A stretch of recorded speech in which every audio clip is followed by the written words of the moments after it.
अगर हमारी कार्रवाई के दौरान किसी से वो कुत्ता बरामद हुआ तो उसके खिलाफ सख्त कानूनी कार्रवाई की जाएगी।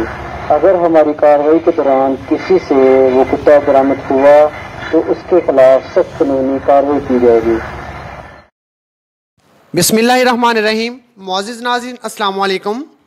नाज़रीन, आप रोज़मर्रा मुख्तलिफ़ ऐलानात सुनते होंगे कि फ़लाँ की फौत की और कभी किसी बच्चे की गुमशदगी का, मगर गुजरांवाला में हुआ एक अनोखा ऐलान।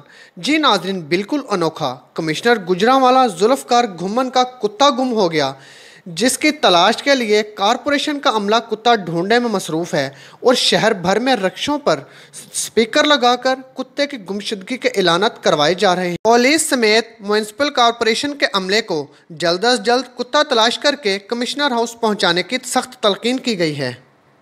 लम्हा फिक्रिया ये है कि यहाँ पर तो किसी की जानो माल की हिफाजत नहीं है, हत्ता कि इज्जतें तक महफूज नहीं हैं, और कमिश्नर साहब कुत्ते की तलाश के लिए जान मार रहे हैं। बताया जा रहा है कि कुत्ता जर्मन शेफर्ड कई लाख नाज़रीन, मुकम्मल ऐलान आप समाअत फरमाइए। कमिश्नर हाउस पहुँचा दे। अगर हमारी कार्रवाई के दौरान किसी से वो कुत्ता बरामद हुआ तो उसके खिलाफ सख्त कानूनी कार्रवाई की जाएगी। हज़रात, एक ज़रूरी ऐलान सुनें। मोहतरम जनाब कमिश्नर साहब गुजरांवाला का पालतू कुत्ता जिसकी नस्ल जर्मन शेफर्ड है जो कि गुम हो गया है। नाज़रीन, मज़ीद दिलचस्प वीडियोस के लिए हमारे चैनल को सब्सक्राइब करें और अगर आपको वीडियो अच्छी लगी हो तो लाइक और शेयर ज़रूर कीजिएगा। शुक्रिया।